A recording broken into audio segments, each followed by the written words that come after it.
Today we're going to talk about our #1 support call here at Best Aviation Products, and that is related to my tug doesn't drive. And almost every single time that is battery related. As you can imagine, an electric vehicle needs a charged battery and a battery that can hold a charge to be able to drive. So today we're going to go over a few of the symptoms of dead batteries and when to replace them and that are charged. So good tips to maintain the batteries on your tug. One, our tugs come with a really smart battery charger. Leave the tug plugged in all the time. AGM batteries like what are in these tugs have 12-volt lead acid AGM batteries. AGM batteries are recommended to be kept fully charged all the time. When an AGM battery or lead acid battery sits in a depleted state, it can sulfate on the battery plates, which causes internal battery shorting. Now, keeping your tug forever charging won't eliminate the potential for a battery failure, but it will diminish it and potentially slow that down.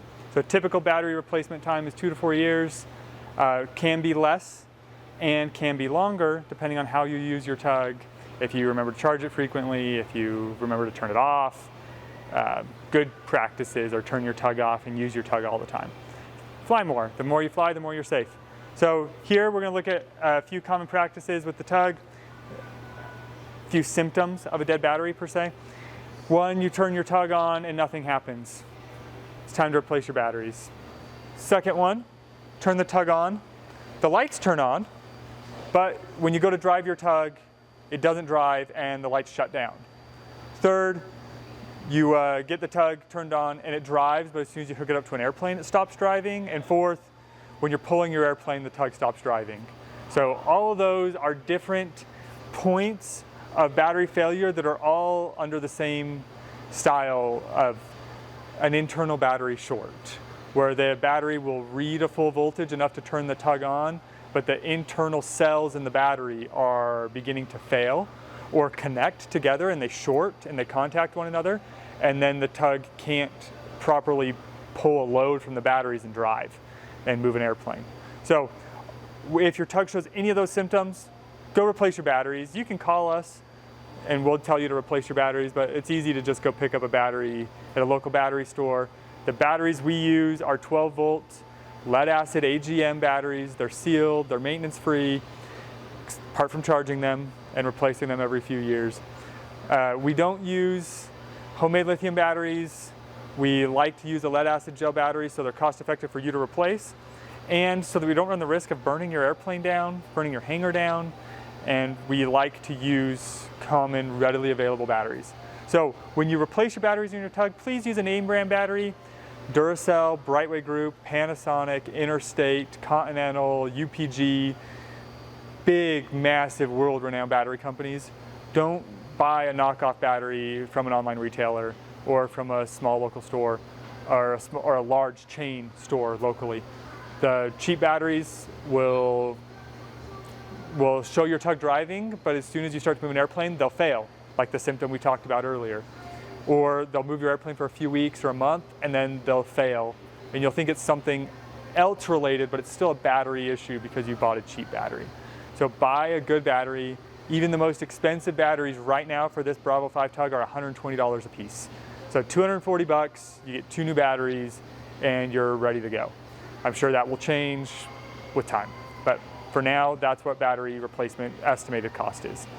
So today, let's turn the tug off, remove the cover from the tug or the plastic shell, and we'll get to the batteries.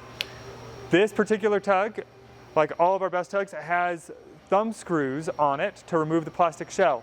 Depending on the year of your tug, you may have set screws or socket head cap screws that need an Allen wrench to remove them. The newer models have thumb screws. You remove them, look around the sides. This tug has 6.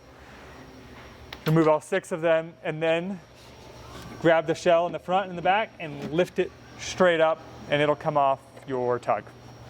Set it aside carefully, don't throw it. Once you get the shell off, come look inside the tug and you'll see the batteries. It's really hard to miss them. There's 2 of them. I'm going to remove the strap, get it out of the way, set it aside so I can have quick, easy access to the batteries. And something I recommend doing, take a picture of the way the wires are set up before you unbolt everything so that you know where to put the wires back.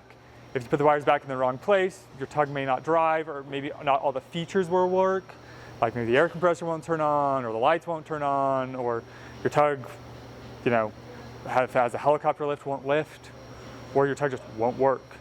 So we'll come down here. First things first, I'm gonna grab a voltmeter, turn it on. I'm gonna check the batteries. I've got alligator clips on this voltmeter. It makes it really easy for me to check them. I'm gonna click the positive end to the positive end of the battery, the negative to the negative, and we're currently showing 12.75 volts on this battery. That seems like a good battery. Not fully charged, but pretty close. Now we're gonna come over to this battery, and I'm showing 12.86 volts. Still seems very good. So this tug turns on, and in particular, this tug drives. It just came off the assembly line. But we're going to now turn it on and do a battery drive test. So this is a quick way for you to be able to check your batteries to see if they still have good capacity and holding capacity. So I'm going to turn the voltmeter to where I can see it when I drive. I'm going to come up to the tug. I'm going to turn it on. And I'm going to put it in push mode, so it's going to pull away from me. I've got plastic on the tires still, so I'll be able to keep the tug from rolling. And I'm going to watch the battery voltage and the percent display on the screen. So you see as I drive, the voltage will drop. It's dropped down to 12.2, and it'll probably steady down here between 12.1 and 12.2 because there's no load on the airplane and the tug's really not working hard. The battery percent screen will also drop. It's about 50% right now. Fully charged 12-volt battery will read between 12.8 and 13.1 volts. When it's under a load, that's very typical. If you see the load drop below 10.5 volts, probably time to replace your battery. If you see it drop to 6, 4, 3, 2, 1, 0, tug shuts off, your battery is bad. So we can check the other battery. Exactly the same thing. Move the leads, come over, check. We recommend using the clamping leads. It makes your life really easy. Holding the leads on while trying to do this test by yourself can be difficult. So if you don't have that, get a partner to help you out and be careful. Now, to remove the batteries, if they're bad, you need an open-end wrench and a socket, or a second open-end wrench. So in this case, I'll be quick about it. I'm going to use an open-end wrench and an impact as I'm removing the battery. This wrench has some electrical tape on it. That way you don't contact the positive and negative sides of the battery and cause a spark. So I'm going to put it down here, get this battery bolt off. I caught the bolt and the nut and the washer on the bottom, take the bolt off the top, and then do that with each of the 4 bolts, 2 per battery, and then lift the battery out. Now, I'll pull one of these batteries out completely.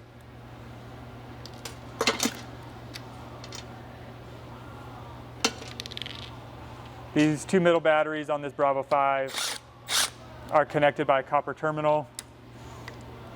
That's how we get the 12 volts to connect to make 24. I need to take that one off completely.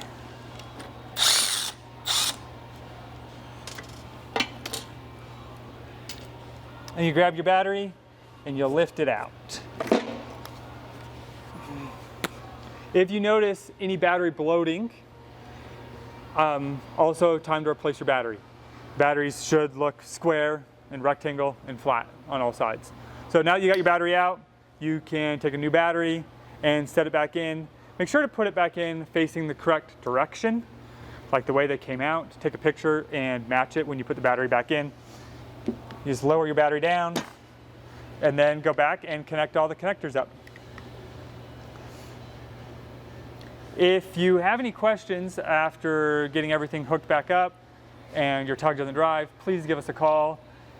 The most common occurrence we find is that the battery terminals are not tight, or the nut wasn't put on the bottom and it wasn't snugged up, and so your tug just doesn't drive. It's really easy to drop a nut and then forget to put it on, or get distracted, take a phone call, and you're missing something. Or while you're moving the wires, you unplug something in the drive controller, and then one of your wires is not connected. So check for loose connections.